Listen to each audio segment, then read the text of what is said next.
Mantap coach! Resmi diumumkan tadi malam, Korea Utara resmi jadi lawan timnas Indonesia di perempat final Piala Asia U17 2025. Begini komentar super berkelas Nova Arianto. Nah ini nih baru top. Tristan Goijer selangkah lagi bela timnas Indonesia. Sosok ini bocorkan kabar bahagianya. Negeri tirai bambu ketar-ketir. Suporter Cina gemetar jelang hadapi timnas Indonesia. Media Jepang singgung senjata tak terduga skuad Garuda. Pemain keturunan baru dari Eropa ditemukan. Wah, Ketum PSSI Erick Thohir temui Sekjen FIFA usai timnas U17 Indonesia lolos Piala Dunia U17 2025. Ada apa? Simak videonya sampai selesai, admin jamin kalian akan sangat senang ketika mendengarnya. Mengejutkan, tepat tadi siang, Indra Syafri tiba-tiba temui pelatih timnas Indonesia U23, Gerald Vandenburg bersama manajer Sumarji. Wah, kira-kira ada apa ya? Simak faktanya yang bikin kaget. Mengejutkan, tanda-tanda Rafael Struijk gabung klub Liga 1 makin kuat. Pemain timnas Indonesia menghilang lagi dari skuad Brisbane Roar. Benar-benar di luar dugaan. Padahal gak lolos putaran 3 kualifikasi Piala Dunia 2026. Di luar dugaan AFC malah puji perkembangan sepak bola Malaysia. Apa yang sebenarnya terjadi? Simak ulasan terlengkapnya sebagai berikut. Tapi sebelum itu jangan lupa subscribe, agar kalian tidak ketinggalan informasi terbaru seputar timnas Indonesia setiap harinya.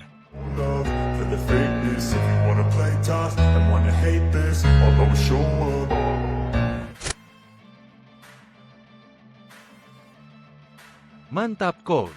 Resmi diumumkan tadi malam, Korea Utara resmi jadi lawan timnas Indonesia di perempat final Piala Asia U17 2025. Begini komentar super berkelas Nova Arianto. Tuntas sudah semua pertandingan fase grup Piala Asia U17 2025. Timnas Indonesia U17 jadi satu-satunya wakil ASEAN yang lolos ke fase gugur, sekaligus berhak melaju ke Piala Dunia U17 2025 mendatang. Laga terakhir fase grup turnamen kali ini dimainkan pada Sabtu, 12 April 2025 kick-off jam 00.15 dini hari waktu Indonesia Barat. Laga-laga ini juga menentukan lawan timnas Indonesia U17 di babak 8 besar nanti. Dua pertandingan yang dimaksud adalah Iran U17 versus Tajikistan U17 dan Oman U17 versus Korea Utara U17. Keempat tim ini tergabung dalam grup D Piala Asia U17 2025 dan persaingan di klasemen sementara cukup ketat. Di luar dugaan, laga Oman versus Korea Utara berlangsung ketat dan berakhir dengan skor imbang 2-2. Dua gol Korea Utara dicetak Kim Yoo-jin, 10, dan Ri Kang Rim, 74. Sementara Oman dua kali membalas melalui Osama Al-Mamari, 65, dan Al-Walid Salam, 98. Di partai lain di saat yang bersamaan, Tajikistan U17 ternyata masih terlalu tangguh untuk Iran U17. Pertandingan berjalan tidak seimbang. Kali ini Tajikistan tampil impresif untuk mengamankan kemenangan 3-1, merebut 3 poin, dan melejit ke puncak klasemen akhir grup D Piala Asia U17 2025. Gol-gol Tajikistan U17 dicetak oleh Mahrubon Odil Zoda, 12, Ahmad Chonshoev, 67, dan Abdullah Ibrahim Zoda, 89. Sementara Iran sempat membalas lewat Omid Garah Comaglo, 52. Situasi kedua laga tersebut membuat klasemen terus berubah dan perkembangannya cukup menarik. Sampai menit ke-90, Tajikistan ada di peringkat 2. Sementara Korea Utara tetap di peringkat 1. Namun, situasi berubah ketika Oman menyamakan kedudukan di menit terakhir injury time. Korea Utara pun turun ke peringkat 2, sementara Tajikistan finish sebagai pemuncak klasemen grup D. Nah, menurut aturan AFC, juara grup D akan berhadapan dengan runner-up grup C. Demikian pula sebaliknya, timnas Indonesia U17 adalah juara grup C, bakal berhadapan dengan runner-up grup D. Alhasil, dapat dipastikan bahwa timnas Indonesia U17 akan melawan Korea Utara U17 di babak 8 besar Piala Asia U17 2025. Pertandingan dimainkan pada 14 April 2025 mendatang. AFC tidak lagi melakukan drawing untuk fase gugur. Format yang digunakan untuk fase gugur sederhana. juara grup A versus runner-up grup B, dan seterusnya. Nah, timnas Indonesia U17 sebagai juara grup C akan berhadapan dengan Korea Utara U17 sebagai runner-up grup D. Berikut bagan fase gugur Piala Asia U17 2025 selengkapnya.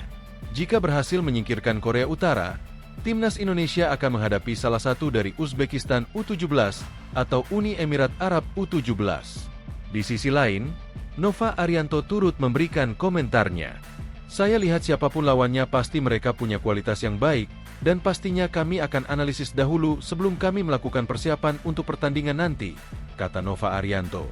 Nova pun mengakui karakter lawan yang berbeda-beda saat fase grup menjadi pengalaman yang berharga bagi para pemainnya. Yang pasti kami menghadapi dengan beberapa macam karakter permainan. Mulai dari Afghanistan yang berbeda dengan Yaman yang berbeda dengan Korea Selatan, ujarnya. Pastinya pemain mendapatkan pengalaman yang sangat baik.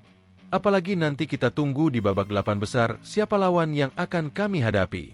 Kita bisa melihat sejauh mana kemampuan kita untuk bisa sampai di Piala Dunia, jelas ex-back timnas Indonesia itu. Nah, ini nih baru top. Tristan Goijer selangkah lagi bela timnas Indonesia. Sosok ini bocorkan kabar bahagianya. Kabar gembira datang untuk pecinta sepak bola tanah air. Bek muda Tristan Goijer, yang saat ini bermain untuk PSV Zwolle sebagai pemain pinjaman dari Ajax Amsterdam, dikabarkan kian dekat untuk memperkuat timnas Indonesia. Informasi tersebut disampaikan oleh Yusa Nugraha, YouTuber asal Indonesia yang tinggal di Belanda dan kerap menjadi penghubung antara pemain diaspora dengan publik tanah air. Dalam video terbarunya yang diunggah pada Kamis, 10 April 2025, Yusa menyebut bahwa dirinya telah berbicara langsung dengan Tristan dan mendapat respon positif. Aku pernah ngobrol sama dia, Tristan. Pertama kalinya aku tanya apakah dia ingin membela timnas Indonesia. Kalau ada kesempatan atau undangan dari PSSI, dia bersedia dan terbuka untuk hal itu, ujar Yusa. Tak berhenti sampai di situ, Yusa juga mengungkap bahwa Tristan sudah menjalin komunikasi dengan PSSI dan pembicaraan tersebut berjalan dengan baik. Beberapa saat lalu aku kontak dia lagi. Apakah sudah ada komunikasi dengan PSSI? Dia bilang sudah ada kontak, dan pembicaraannya itu positif, katanya. Dari situ aku optimis. Gak lama lagi Tristan bakal dinaturalisasi untuk timnas Indonesia, tambah Yusa. Meski tengah menjalani masa peminjaman di PSV Zwolle, Tristan masih menjadi bagian penting dari rencana masa depan Ajax. Ia baru saja memperpanjang kontraknya hingga 2029, menandakan bahwa klub raksasa Eredivisie itu melihat potensi besar dari sang pemain. Saat ini dia masih ada kontrak dengan Ajax, tapi dipinjamkan ke Zwolle. Beberapa waktu lalu dia tanda tangan kontrak dengan Ajax sampai 2029. Jadi, Ajax ini punya proyek sama dia karena kontraknya ini sangat panjang. Pasti Ajax melihat kualitas dia, terang Yusa. Bakal jadi tambahan kekuatan Garuda. Jika proses naturalisasi berjalan mulus, Tristan Goijer bisa menjadi aset jangka panjang di lini pertahanan timnas Indonesia. Dengan pengalaman bermain di Eropa dan usia yang baru 20 tahun, kehadiran pemain berdarah Maluku ini akan memperkuat kedalaman skuad Garuda, khususnya di posisi bek kanan. Negeri tirai bambu ketar-ketir. Suporter Cina gemetar jelang hadapi timnas Indonesia. Media Jepang singgung senjata tak terduga skuad Garuda, pemain keturunan baru dari Eropa ditemukan. Suporter Cina gemetar bahwa negaranya bisa dibantai dengan skor telak 0-7 oleh timnas Indonesia jelang laga kualifikasi Piala Dunia 2026. Skuad Garuda masih berjuang di kualifikasi Piala Dunia 2026 pada saat ini dan peluang lolos ke putaran final masih terbuka lebar setelah kemenangan 1-0 atas Bahrain. Tim asuhan Patrick Kluivert kini berada di peringkat keempat klasemen sementara grup C kualifikasi Piala Dunia 2026 dengan catatan 9 poin. Mereka unggul 3 poin dari dua tim terbawah, yaitu Bahrain dan Cina. Namun masih ada 2 laga lagi yang perlu dimainkan pada Juni 2025 nanti. Timnas Indonesia akan menjamu Cina dan melawat ke Jepang untuk lanjutan kualifikasi Piala Dunia 2026. Sebuah kemenangan atas Cina akan semakin memperkuat posisi timnas Indonesia untuk setidaknya lolos ke putaran keempat kualifikasi Piala Dunia 2026.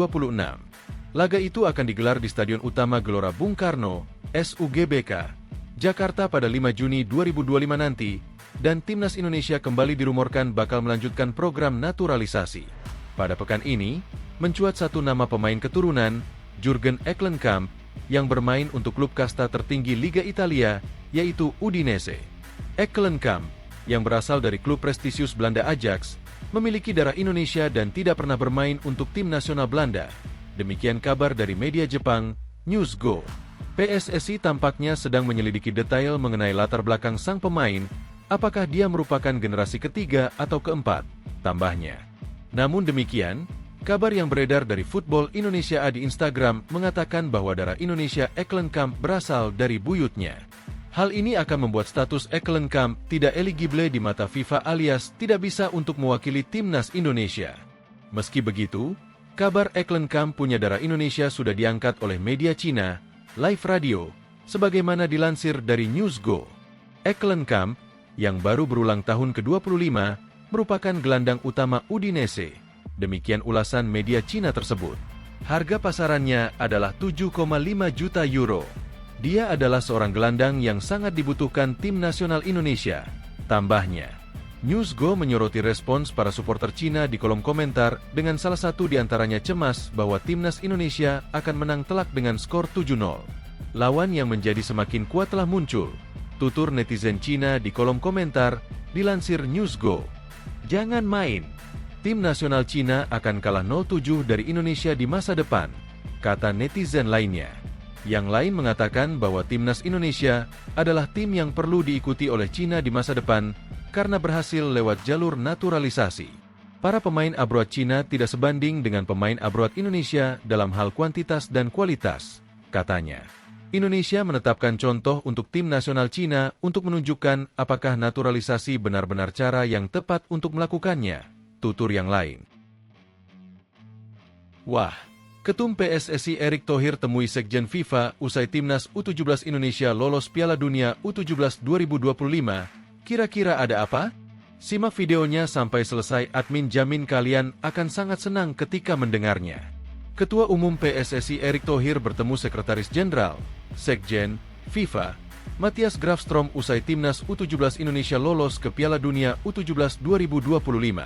Adapun perihal dalam pertemuan Erick Thohir dengan Matthias Grafstrom, ialah melapor terkait pengembangan sepak bola usia muda di tanah air. Bertemu dengan Sekretari Jenderal FIFA, Matthias Grafstrom untuk memberikan update progres pengembangan program usia muda di Indonesia, tulis Erick Thohir dalam unggahan Instagramnya pada Jumat, 11 April 2025. Lebih lanjut, ia mengaku senang bisa diberi kepercayaan oleh FIFA menggelar Piala Asia U17 edisi 2023. Selain itu, pria yang menjabat sebagai Menteri BUMN itu juga mengapresiasi timnas U17 Indonesia yang lolos ke Piala Dunia U17 2025. Senang kita diberikan kesempatan oleh FIFA untuk menjadi tuan rumah Piala Dunia U17 2023 lalu, tulis Erick Thohir. Alhamdulillah timnas Indonesia U17 saat ini bisa kembali lolos ke Piala Dunia U17 2025 lewat jalur kualifikasi. Saya juga menyampaikan apresiasi untuk FIFA yang selalu memantau dan mendukung program perkembangan grassroots di Indonesia. Pada Piala Asia U17 2023, timnas U17 Indonesia tampil karena status tuan rumah. Kali ini, timnas U17 Indonesia membuat kemajuan. Timnas U17 Indonesia lolos lewat jalur kualifikasi di Piala Asia U17 2025. Tim besutan Nova Arianto itu lolos setelah menang atas Yaman dengan skor 4-1 pada matchday kedua grup C di Prince Abdullah Al Faisal Stadium, Jeddah, Senin, 7 April 2025. Gol timnas U17 Indonesia dilesatkan Zahabi Goli, 15, Alberto Fadli, 25, Evandra Floarasta, 87, 89.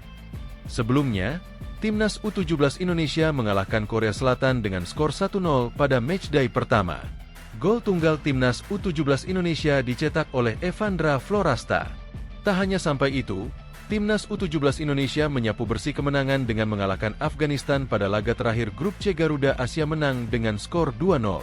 Dua gol timnas U17 Indonesia dicetak oleh Fadli Alberto dan Zahabi Goli pada menit ke-94 dan 96. Timnas U17 Indonesia lolos ke perempat final dengan status juara grup C tanpa kekalahan. Dengan lolos ke perempat final, timnas U17 Indonesia otomatis lolos ke Piala Dunia U17 2025. Kuota lolos ke Piala Dunia U17 2025 memang diperbanyak, AFC mendapatkan jatah 8 tim di luar tuan rumah Qatar. Piala Dunia U17 2025 akan digelar pada 3 hingga 27 November 2025. Mengejutkan, tepat tadi siang, Indra Syafri tiba-tiba temui pelatih timnas Indonesia U23, Gerald van den Burg bersama manajer Sumarji. Wah, kira-kira ada apa ya? Simak faktanya yang bikin kaget.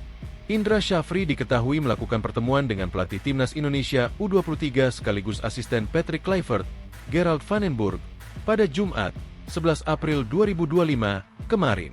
Media sosial Instagram digemparkan oleh unggahan van den Burg di akun pribadinya tersebut, dengan manajer timnas Indonesia, Sumarji, dan juga pelatih kiper Sjoerd Woudenberg ikut hadir dalam pertemuan. Dalam unggahannya, legenda timnas Belanda dan Ajax Amsterdam tersebut mengatakan bahwa dirinya berbagi banyak informasi dengan Indra Syafri. Itu adalah pertemuan yang baik dengan staf dan pelatih ketika kami berbagi banyak informasi satu sama lain, kata van den Burg dalam unggahannya di media sosial Instagram. Hal ini membuat heran publik karena Indra Syafri sebelumnya sudah dipecat oleh Ketua Umum PSSI, Erick Thohir, seiring dengan kegagalan timnas Indonesia U20.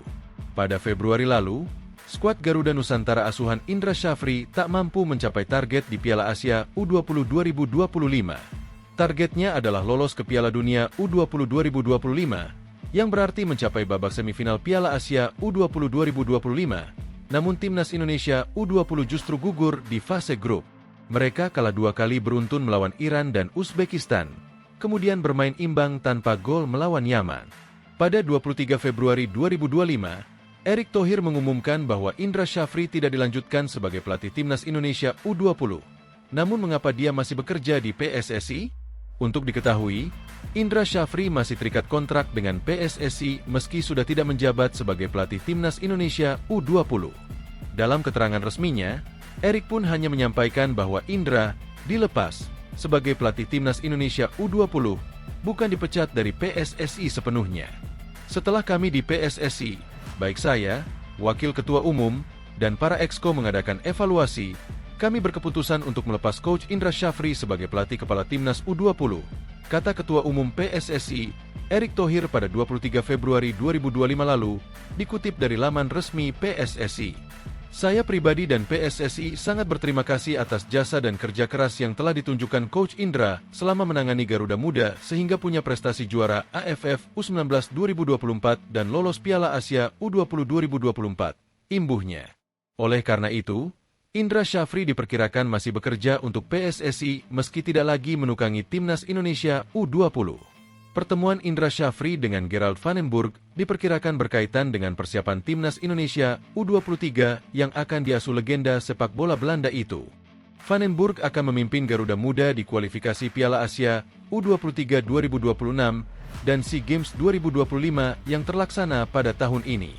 Karena Indra Syafri merupakan mantan pelatih U20, maka mungkin ada banyak pemain dari skuadnya yang akan masuk tim asuhan Van den Burg. Selain itu, Indra merupakan pelatih terakhir Indonesia di SEA Games yang digelar pada 2023, yang mana berujung keberhasilan meraih medali emas. Mengejutkan, tanda-tanda Rafael Struijk gabung klub Liga 1 makin kuat? Pemain timnas Indonesia menghilang lagi dari skuad Brisbane Roar. Pemain timnas Indonesia, Rafael Struijk, yang belakangan disebut-sebut masuk dalam radar tim Liga 1, kembali menghilang dari skuad Brisbane Roar. Brisbane Roar kembali bertanding dalam lanjutan kasta tertinggi Liga Australia, A-League, pada Jumat, 11 April 2025, sore waktu Indonesia Barat. Tim yang dibela oleh Rafael Struijk itu bertandang ke markas Melbourne City, yaitu Melbourne Rectangular Stadium. Mereka berupaya untuk meraih kemenangan ketiganya musim ini demi beranjak dari papan bawah, setelah hanya mampu mengumpulkan 11 poin dari 22 laga.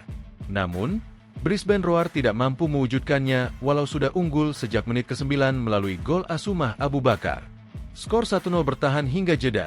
Namun Melbourne City berhasil membalikkan skor menjadi 2-1 di babak kedua melalui gol Marco Tilio dan Max Caputo pada menit ke-57 dan 61. Gol Keegan Jelacic menyamakan skor menjadi 2-2 pada menit ke-69. Namun Melbourne City berhasil menemukan gol kemenangan dengan skor 3-2 melalui gol Jerman Ferreira pada menit ke-85. Ini menjadi kekalahan ke-15 yang dialami oleh Brisbane Roar pada musim ini. dengan membuat mereka tertahan di peringkat ke-12 dari 13 tim dengan hanya mencatatkan 11 poin dari 22 laga. Pemain timnas Indonesia, Rafael Struijk, lagi-lagi tidak dilibatkan dalam laga ini, yang semakin memperkuat indikasi kepergiannya di bursa transfer musim panas ini. Struijk sudah jarang dimainkan oleh Roar, dan bahkan menghilang dari skuad dalam 3 pertandingan terakhir di A-League. Belakangan, ada rumor bahwa seorang pemain naturalisasi timnas Indonesia sedang didekati oleh Bali United untuk bermain di Liga 1 pada musim depan. Struijk merupakan salah satu nama yang dikaitkan mengingat kontraknya bersama Brisbane Roar hanya berlaku hingga musim panas tahun ini. Benar-benar di luar dugaan. Padahal gak lolos putaran 3 kualifikasi Piala Dunia 2026, di luar dugaan AFC malah puji perkembangan sepak bola Malaysia. Apa yang sebenarnya terjadi? AFC memuji FAM atas perkembangan sepak bola Malaysia saat timnas Malaysia sedang kesulitan di level internasional. Konfederasi Sepak Bola Asia, AFC, rupanya menganggap sepak bola Malaysia sedang dalam kinerja baik.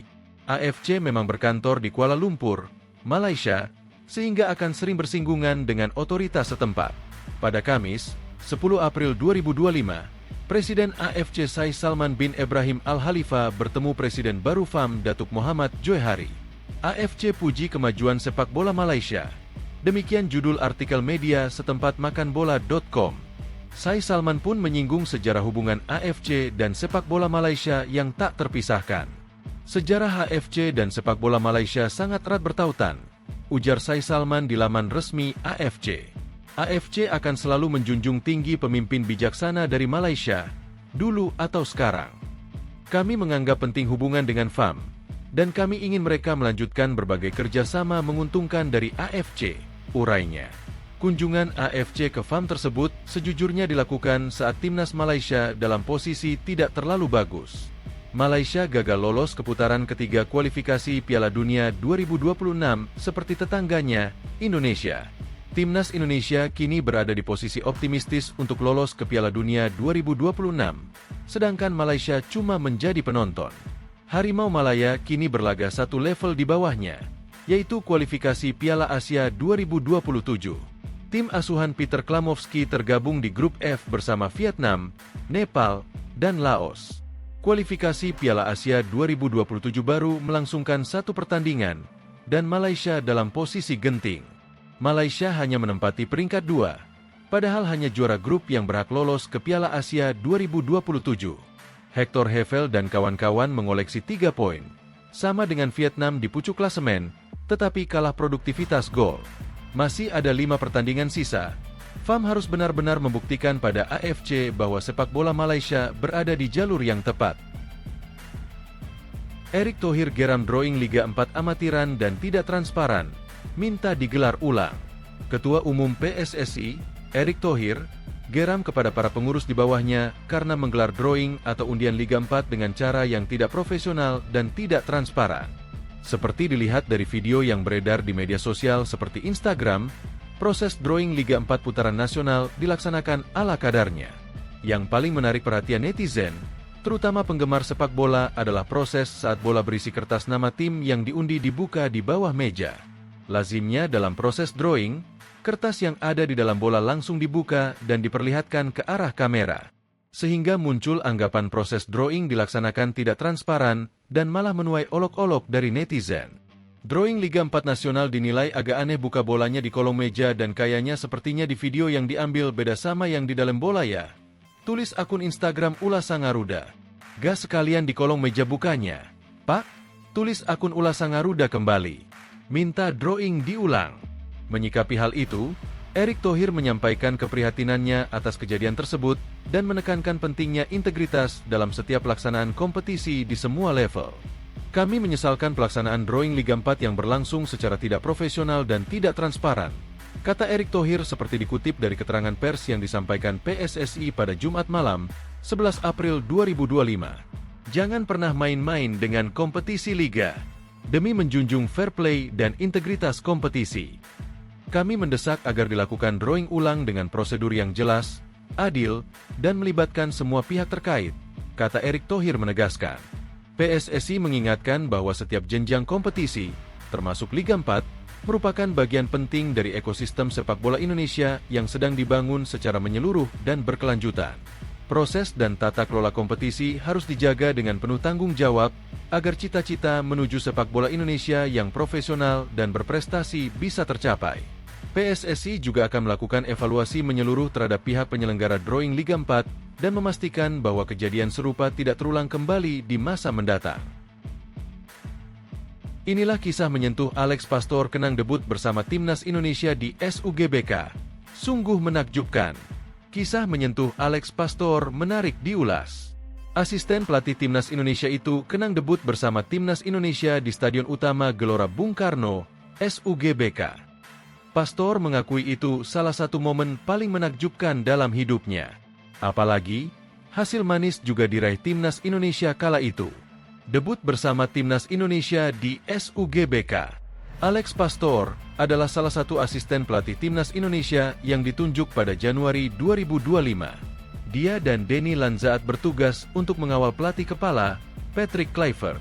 Pertandingan debutnya melawan Australia berakhir kurang baik karena Timnas Indonesia kalah 1-5 di Sydney Football Stadium, Sydney, Australia pada 20 Maret 2025. Namun di laga kedua, skuad Garuda berhasil bangkit.